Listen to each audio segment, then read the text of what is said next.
माना जाए कि सभी आरोप झूठे हैं? कोई एक बता दीजिए आरोपों का मालूम है आपको? आरोप क्या है हम पर? सर आप पे आरोप, जितना हम लोगों को पता है, जितना हम लोग ने कवर किया, पढ़ा लिखा, मुर्गी चोरी तक का एक आरोप। मुर्गी डकैती, चोरी में 3 साल की सज़ा होती है ज़्यादा से ज़्यादा। डकैती में उम्र कैद भी हो सकती है, लेकिन कुछ धाराएं ऐसी हैं डकैती में जिसमें 10 साल की सज़ा होती है। तो मुझे हर मुकदमे में सज़ा मैक्सिमम ही हुई है। एक मुकदमे में का फैसला आया था जब मैं जेल में था, उसमें 3 धाराएं थीं। एक धारा में 2 साल की, एक धारा में 7 साल की, एक धारा में 10 साल की। सारा 19 साल की सज़ा सिर्फ एक मुकदमे में है।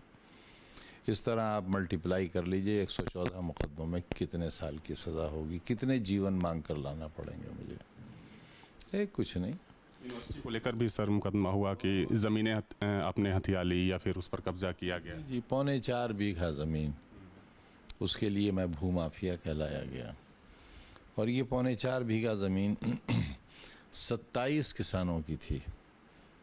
उनकी पुश्तैनी ज़मीन थी, किसी की 10 मीटर, किसी की 5 मीटर। तो मैंने कहा कि भाई इसका पैसा ले लो।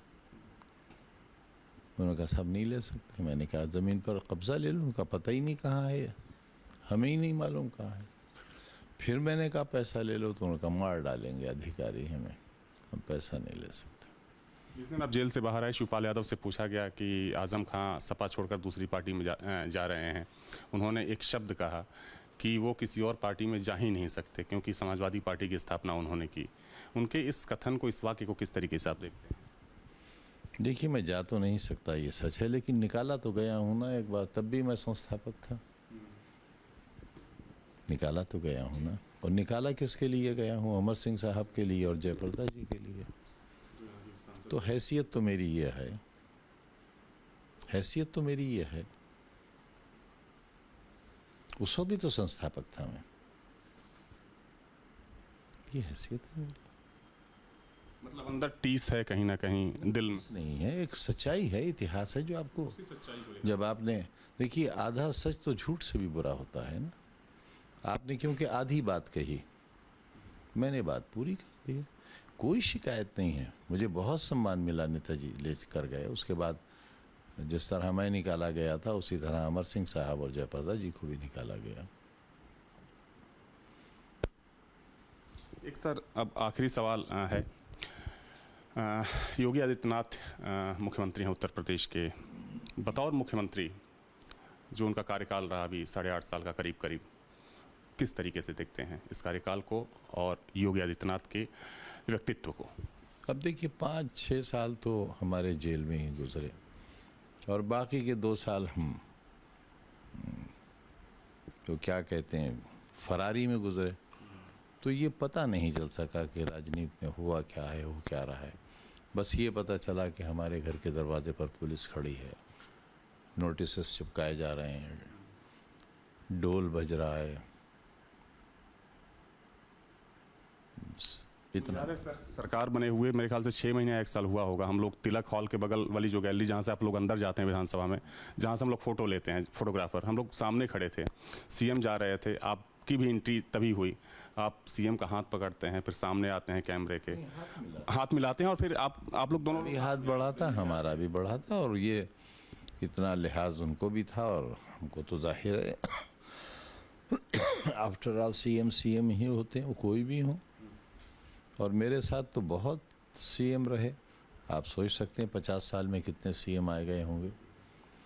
वीर बहादुर सिंह भी थे, और वो जो देश के प्रधानमंत्री बने वो विश्वनाथ प्रताप सिंह भी थे, और एक और थे जो जूते बहुत अच्छे पहनते थे और सफारी सूट बहुत अच्छा पहनते थे।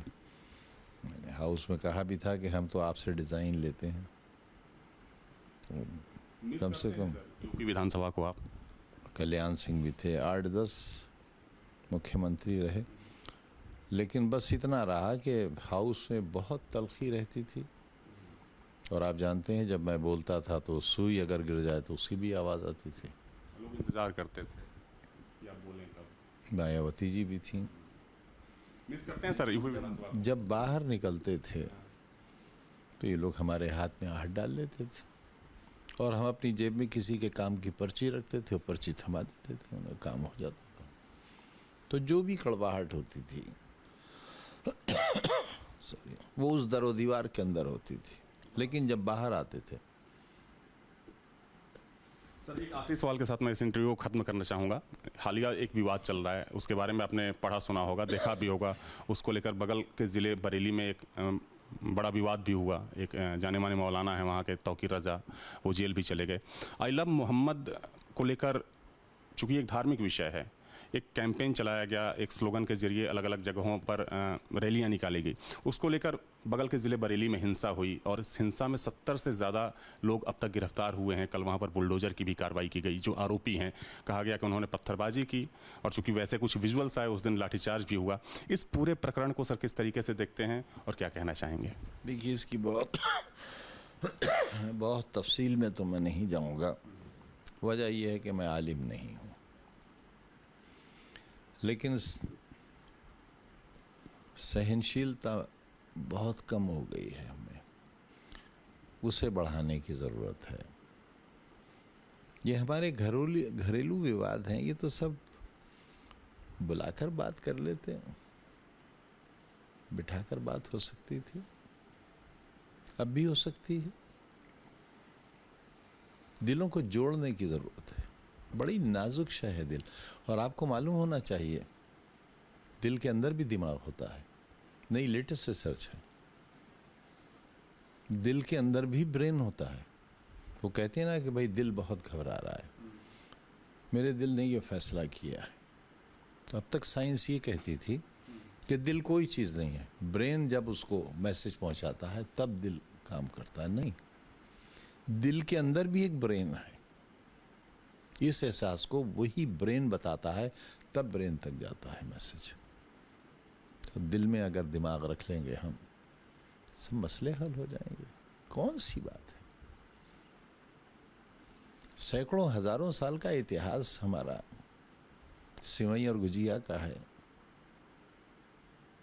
ख़त्म कर दो गिले, आज मिलकर गले, खैर यूं ही सही, हम बुरे तुम भले। बहुत बहुत शुक्रिया सर हमसे इस बातचीत के लिए, और आपने काफ़ी विस्तार से बातचीत की। आपने उन अनुभवों को भी साझा किया जिन अनुभवों को आपने जिया वहाँ पर। तो मेरे साथ थे आज़म खां, जो इस प्रदेश के पूर्व मंत्री रह चुके हैं, और देखा जाए तो इनकी एक ख़ास तरह की सियासत अलग रही है और उस सियासत को लोग बहुत करीब से जानते हैं। हालांकि अब आज़म खां को लेकर तरह तरह के कयास लगाए जा रहे हैं। हालांकि समाजवादी पार्टी के सदस्य हैं, संस्थापक सदस्य हैं, और रामपुर में कभी बहुत ज़्यादा रुतबा रहा करता था। हालांकि आज भी है। बाई इलेक्शन के बाद सर, बाई इलेक्शन के बाद कुछ लोगों ने पहले कह दिया है, पहले दिन कोई किसी गलतफहमी में न रहे। यहाँ से अगर कोई जीता है तो उसका मतलब ये ना निकाला जाए कि मैं हारा हूँ ना, बात बहुत बिगड़ जाएगी। कोई किसी खुशफहमी और गलतफहमी में ना रहे। यहाँ कोई और भी जीती थी कभी, इसलिए कि मैंने उनको हराना नहीं चाहा था, और वक्त आया तो हराया भी मैं नहीं था उन्हें, और 2.5 लाख वोट से हराया था। तो कोई अपनी जीत को ये ना समझे कि वो मेरी हार है। इस शब्द का सर मैंने इसलिए इस्तेमाल किया क्योंकि जिस दिन रिजल्ट आया उस दिन भी हम लोग यहाँ पर थे।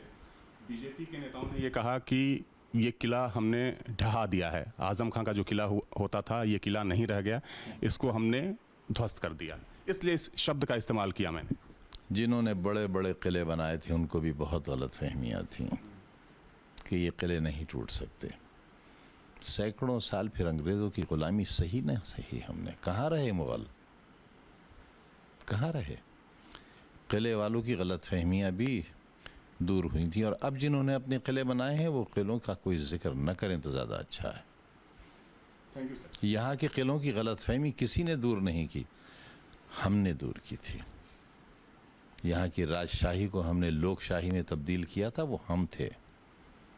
यहाँ तो ये आलम था कि मेंबर पार्लियामेंट खुली जीप में अपनी खाली सिगरेट की डिबिया फेंकता हुआ जाता था तो लोग झपट पड़ते थे सड़क पर, और टुकड़े हाथ आते थे, विल्स सिगरेट पिया करते थे। और वो जाकर अपनी माँ को, अपनी बीवी को, अपने बाप को, अपने बच्चों को ये दिखाता था कि आज मियाँ सिगरेट की टिबिया फेंकते हुए गए थे, ये टुकड़ा मेरे हिस्से में आया है। उन्हीं नवाबों को जो कांग्रेस की नाक का बाल हुआ करते थे, बीड़ी बनाने वाली ब्रांचेस कहलाती हैं, उसके धूल भरे टाट पर बैठने के लिए मजबूर किया था मैंने कि अगर वोट लेना है तो यहाँ मैं बैठता हूँ, यहीं तुम बैठोगे। और वोट देने वाले भी यही कहते थे कि आजम भाई यहाँ बैठते हैं, अगर आपको वोट चाहिए तो आप भी यहाँ बैठो। कहाँ है आज वो महल? उन महलों को तो मैंने लोकतंत्र के धारा में बदला है। किसकी हिम्मत थी? लेकिन वो बहुत कुछ बुरा होने के बाद भी उतना नहीं बुरा था जितना आज बुरा है।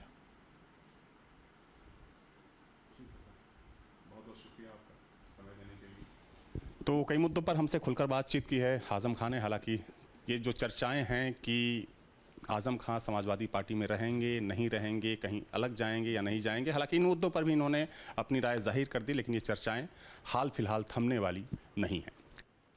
वीडियो जर्नलिस्ट सूफी खान के साथ अविनाश सिंह, न्यूज स्टेट, रामपुर।